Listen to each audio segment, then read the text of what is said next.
Hey guys, Claire here, and in today's video, we're going to talk about all things Harry and Meghan. Clever Brands is officially in 500 Target stores nationwide. Congratulations to Clever. And for those of you who don't know, Meghan Markle is the first investor in Clever. News has been released of a new Suits show in the works, which is supposed to be set in Los Angeles. Now, I heard somewhere that potentially there might be a deal where Meghan directs one of the episodes. I'm not entirely sure how true that is, so take it with a grain of salt. Talk of the new Suits show has gotten its Suits fans rather excited. Here, next up, Suits. It's official, a spin-off is in the works, and guess where? Right here, NBC Universal has ordered the pilot for a new chapter of the story called Suits LA. It's set to follow a former federal prosecutor from New York who's reinvented himself representing the most powerful clients in Los Angeles. According to the show's logline, the legal lead is going to be surrounded by a stellar group of characters with who test their loyalties and can't help but mix professional and personal affairs. Sound familiar? Well, as for the cast, no word yet if we can expect any OG Suit cameos. This is Meghan Markle. I guess there was a big resurgence in watching of Suits. Yeah. Wendell Pierce was Now there's going to be a new one, so we'll keep our eye out for that. Production's going to start later next month. This week, there was a talk of how Meghan helped a small, ethical jewelry brand gain a huge funding, $1.2 million in investment, to be exact. Now, of course, the UK media has to try to find a way to twist the story into something sinister or unpleasant, but the owners of the brand corrected the lie and called them out publicly, which resulted in the Daily Mail and I believe the Mirror changing the article. Meghan Markle wore our Felicity earrings. The year is 2019 and Jess and Sid have just launched Kamai and wanted to get their unique pieces out there, like our Felicity earring. But they had no money for marketing or gifting. So they made a list of women that were aligned with their core brand values and had dreamt of having Meghan wear something from the collection. It was a long shot, but they tried anyway and reached out to her network to see who she knew that didn't have a massive social following. And then they started introducing them to the brand. Eventually, her PA reached out to purchase the pieces, and she wore it out to her visit to SmartWorks the next month. The press picked it up, and I mean really picked it up. Meghan Markle's latest earrings are a scientific breakthrough, as this was the first time royalty had been seen wearing lab-grown diamonds. Within 2 weeks, it had over 100 press articles, and they gained over 200k in sales with zero marketing spend. Since then, people like Emma Watson and Jessica Alba have also worn our pieces. This week, the Prime Minister of Jamaica responds to the British media's insane temper tantrum about Harry and Meghan's visit to Jamaica to view the One Love Bob Marley movie. When I was asked to participate in the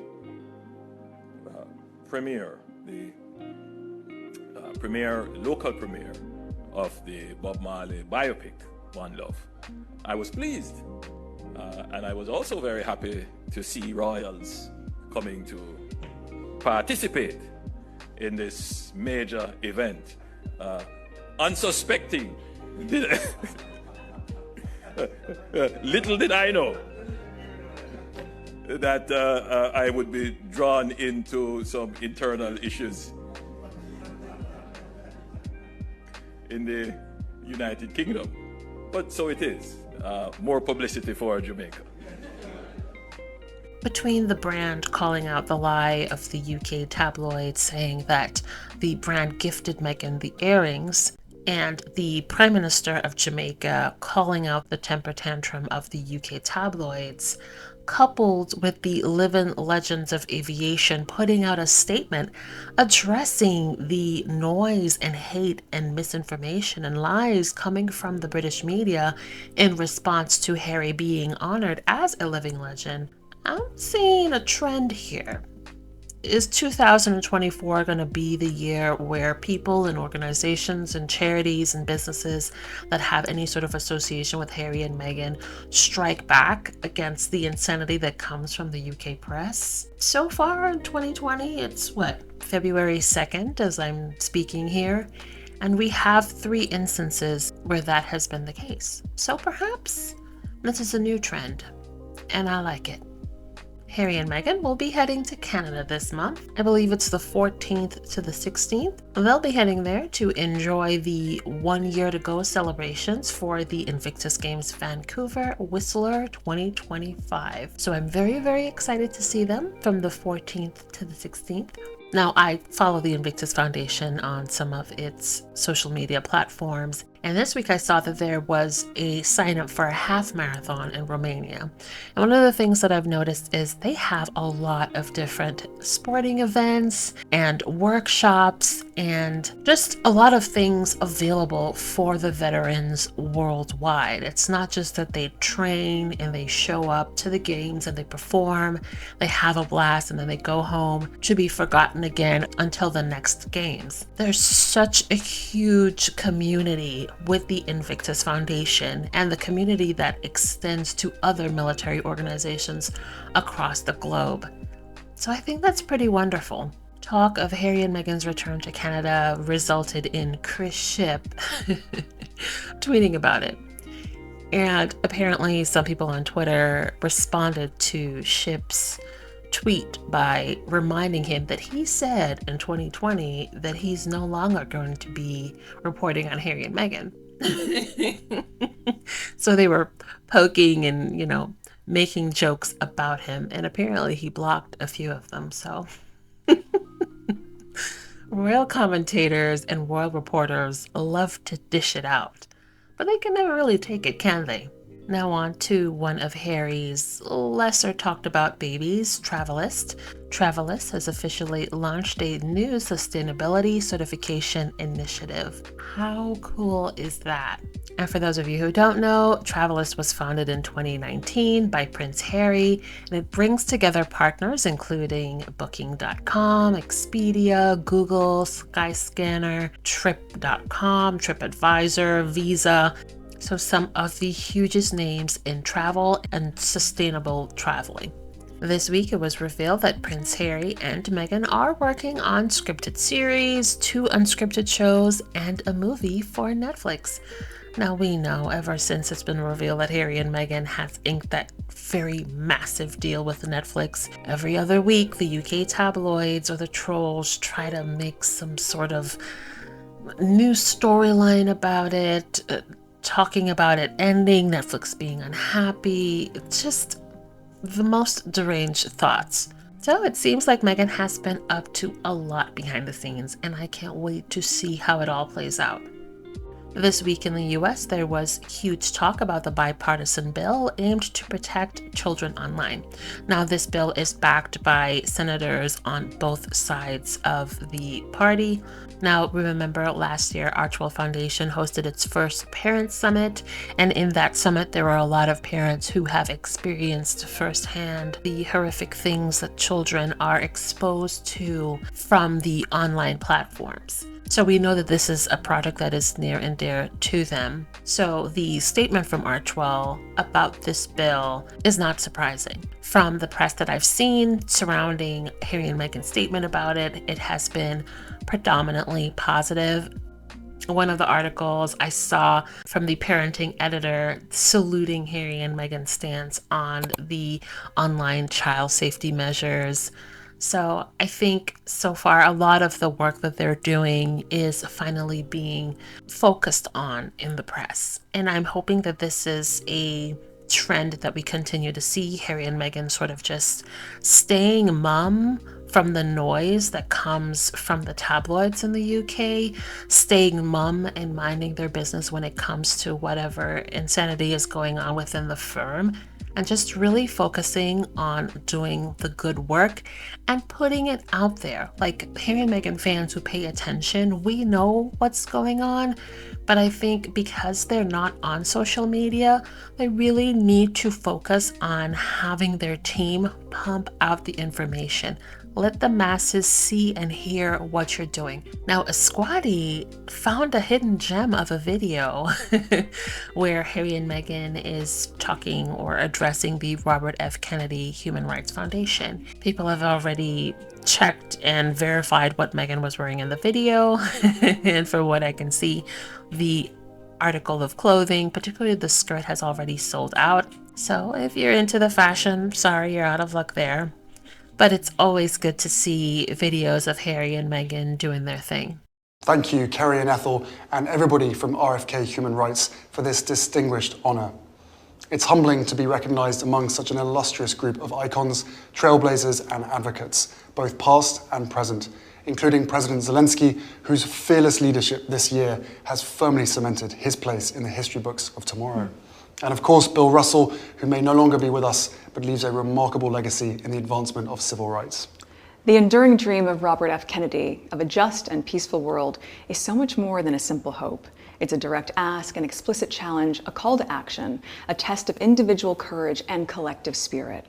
Finally, we're deeply excited to announce that Archwell Foundation and RFK Human Rights are partnering on a new initiative to give young people a chance to be storytellers for human rights. Our new award will be given to students who create films focused on defenders of women's rights and whose stories challenge some of the very archetypes that continue to try to hold women back today. It's called the Archwell Foundation Award for Gender Equity in Student Film. How adorable are the faces of the little girls in that little screenshot? And this was from when Meghan visited her old high school. So it's really sweet. Harry and Meghan have a really great way of connecting with the younger generation. And every time we see their projects where they're interacting with children, you can just see that. Children, unlike adults, they don't fake it.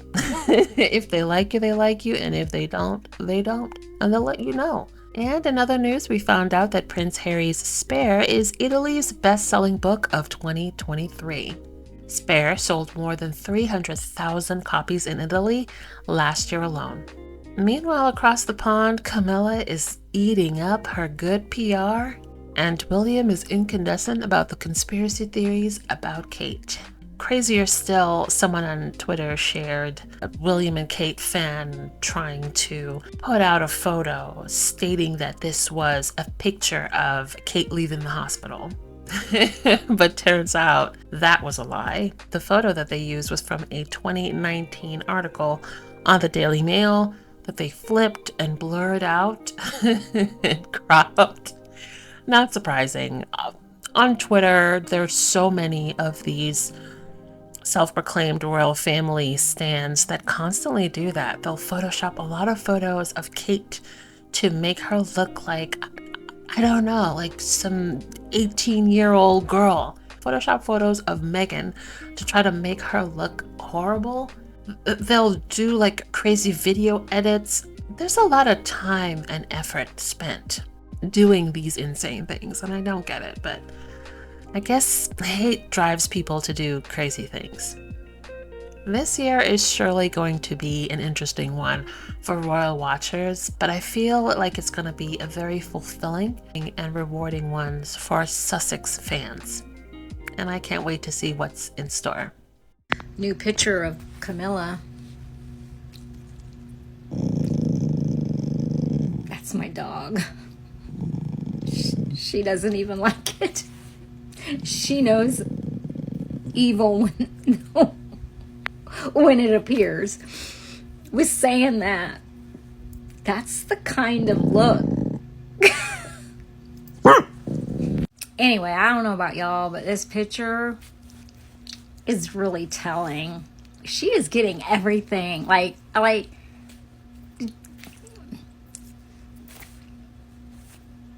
she's getting everything she ever wanted. She's pretty much like in control, you know what I'm saying?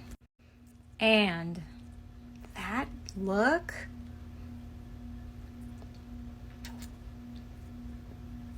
yeah, I'm just saying she knows what she's doing. And I'd be surprised if we see Kate and William for a while. Just saying. Matter of fact, King Charles, he's been held by the balls so long. It's probably why he had to go get surgery. I'm not trying to make fun of that, guys. I was just throwing that punt in there just because. Definitely go get your prostates checked. Anyway, tell me what you think. So, Callie girl, you are not wrong. Because if we really think about it, This photo of the British royal family at Chuck Rex's little hat party last year should have told us that it was really the beginning of the end, especially as you can see here, the Duke and Duchess of Edinburgh, aka Prince Edward and Sophie, are holding up Princess Alexandra. So that should have been a sign of the things to come.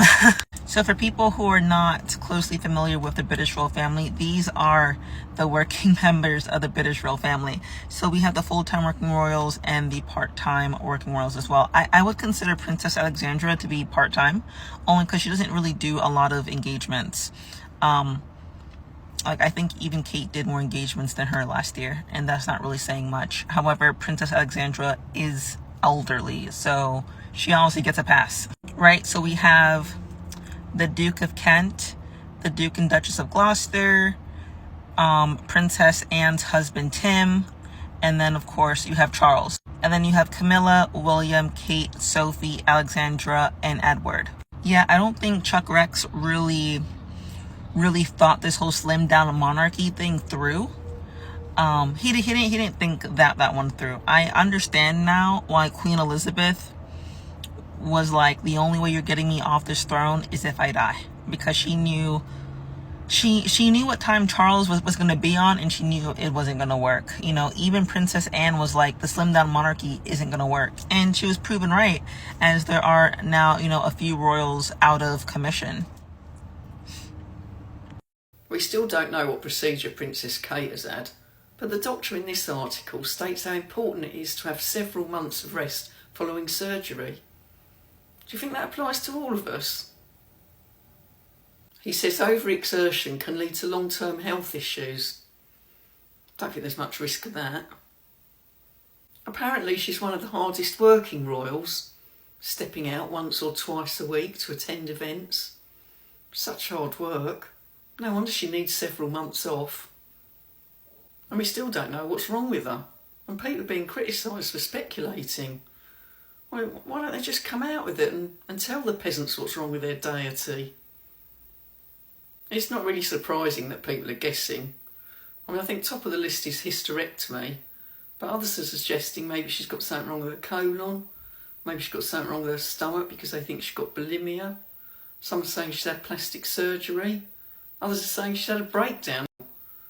And this one, some people are saying that Prince William has been beating her up. Well, I think the royal family are phasing her out. They can't have a queen with a Uncle Gary. Okay, but that's worse, right? Like, you understand that that's worse. Like, this is an ad that started for Land Rover, and this was a milk ad that Peter and Son did. And listen, I truly don't care. If they want to get that bag and people are willing to pay them, let them, by all means. My main issue generally is the hypocrisy of it all. Harry and Meghan get dragged for every little thing, and oftentimes for things that their favorite royals do as well. Like these two articles comparing Kate and William trademarking their brand versus Harry and Meghan. The 2014 article by Rebecca English says creating their own companies will allow William and Kate to bring out, should they ever choose to, myriad of items of officially endorsed merchandise from tea towels to coffee cups. However, when Harry and Meghan created Sussex Royal, they were lambasted. They still are. And if we're going by the logic that you are allowed to cash in if you have never been a working royal, Sophie got $250,000 for this stunt. I could make a completely separate video on everything that Sarah Ferguson has done during her time as a working royal and after. She was caught on camera, however, in I think it was 2000, saying, if you give me $500,000, I can open doors to Prince Andrew for you. However, I think Prince Michael of Kent, Queen Elizabeth's cousin, has all of them beat when he said if he was given $200,000, he would give people access to Vladimir Putin. I am not joking. And I do mean it when I say, like, no shade, but it's generally the hypocrisy. Because why are Harry and Meghan hated for, like, the smallest thing when everyone else gets to do crazy stuff that gets swept under the rug or just, like, completely forgotten about within a few months? Okay, listen, hear me, friend, hear me out. So I have a tinfoil hat theory, and I want your opinion. I want everybody's opinion. Tell me what you guys think about this. Now, your comment reminded me of this, but you said it's because Prince Harry didn't have the decency to fail as per the royal script and all the mediocre royal failures before him. They still mad about that Meghan effect. And I 100% agree. Now, here's where my tinfoil hat theory begins. Now, I have stated before how I've always said it was very strange that this family never got any media training. Like, it doesn't make sense. If you're going to live your life in the public eye, you would think that you'd want to know how to navigate those spaces without causing a bunch of issues. One of my favorite ones was Harry, because it was so ridiculous. When he, I think that this was when he came back, maybe it was from his second tour, I'm not exactly sure. But someone had asked him if he had taken anybody's life over there. And he was like, of course I did. Like, what kind of question is that? Now, that was a terrible answer. That was a terrible, terrible answer. I get what he was thinking, but it was a bad answer. But if he would have had media training, he would have known how to navigate that interview, which he clearly did not, right? Okay. Now, something else that I always thought was very strange was why none of these people went to school for things that would benefit them when they were being working royals. Now, at the top of my head, I think that Charles went to school for anthropology or archaeology, something like that.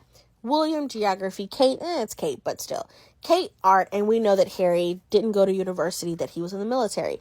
And no shade, no tea to that. But how is that going to help you be a working royal? Now, luckily for Harry, he's a natural, but you would think that the smart thing to do would be to go to school for something like communications, public relations, human resources, business administration, international studies, something that would help with your day-to-day life. And the fact that none of these people did that is incredibly strange. And I'm starting to think that it was done on purpose, because all of those things I just listed are marketable. Those are marketable skills that they could take somewhere else if they wanted to leave this family. And to your point, Prince Harry didn't have the decency to fail as per the royal script. If Harry would have tried to leave this family before Meghan Markle, Harry would have failed. Harry would not have been able to generate enough income to protect his life and live. He just wouldn't have. Now, while I do understand that he has money from his mother, etc., he still would have needed to generate some type of income to make sure that he wasn't just depleting his resources. You know what I mean? But if you would have given him a marketable skill, it would have been a lot easier for him to leave. And I wonder if this is something that they do on purpose. We know how toxic this family is, and we know how abusive they are. And why would you want someone to have a skill that they could use to potentially make enough money to be able to take care of themselves? Because with Meghan Markle in the picture, not only has Meghan Markle lived in the quote-unquote real world, right? Not only does she have marketable skills, she has a ton of connections that would lead to more business ventures. Again, not saying Harry's not smart, not saying that Harry doesn't know anybody, but I do think that people would be a little bit more wary of giving him a very important, influential job with no degree and no experience. Now, maybe they would have, but I also don't think that the British media would have made it very easy for him to do those type of things. You know what I mean? They would have done what they did now, but he wouldn't have had the same support system that he has with Meghan Markle. But those are my thoughts. I think it's done on purpose. I think they expected him to fail because he was set up to fail. They all are. Quinn added that the couple is prone to occasional but fierce fights, during which they may even throw things at one another. But Quinn noted that any conflict between the Waleses is likely to be short-lived. I'm sorry, say what now? They throw things at each other? Yo, these people are clowning. What woman sends a wedding ring back to her husband to get a divorce and marry another for fat cockle game? Easy. That one. The love boat soon will be making another go. The love boat. Queen Camilla consorts, breaking up homes since 1981. I saw this article posted a few days ago lamenting on the fact that Harry and Meghan will become royals for hire, and that's something that worries the royal family. And it's clear to me that when Harry and Meghan stepped back as senior working royals like 4 years ago now, they were expected to follow a script. And the script that everyone expected him to follow was that of King Edward VIII, who abdicated in 1936. Except Edward never wanted to be in exile for the rest of his life, right? When he stepped down, he legitimately thought that he'd be gone for about a year or two, and then he would be allowed back into Britain to just kind of live out the rest of his life. He expected the government to pay him for his services that he provided to the country. And when this didn't happen, when his brother, Bertie, now King George VI, ended up paying him personally out of his own pocket, Edward would call him daily, like begging for money. It got so bad that King George stopped taking his calls because it was relentless. In my personal opinion, I truly think that Edward thought that maybe once he abdicated, he and Bertie could maybe just like do a switcheroo. Like Bertie would get the king and the responsibilities, and then it would be my turn to settle out in the country and be a married man. There are interviews galore of Harry saying that he wishes he could leave the royal fold, leave England, just start over. And Edward desperately wanted back in, and he was not allowed. They are not the same. Why do people hate Meghan Markle when she's literally a romance novel come to life? She's a normal girl who was just living her everyday life when a prince saw her and was like, I must have her. A rich man wanting me at first sight is literally all I've ever dreamed of. Granted, she is drop dead gorgeous and a movie star, but we can't have everything. We should all be able to see ourselves in her. She's at least heard of a laundromat. You know who's never heard of a laundromat before? And she thinks you are so quaint and adorable for using one. She'd be like, Skylar, you are so poor and it's delightful. Now take the children to the nursery because you work for me, right? I do find all the Meghan and Harry haters are very much like the same person. So we have Harry and Meghan. Would you please just stop spelling it wrong and trying to make out that she's gaining anything by being hated by strangers for absolutely no reason? And they're cancelled. Why are they cancelled? Because you said so. Right. They're two nobodies and no one cares. When will you people understand? If you don't care, no one cares, they're two nobodies. Why are you here in my comments? Why are you making a fool of yourself in my comments?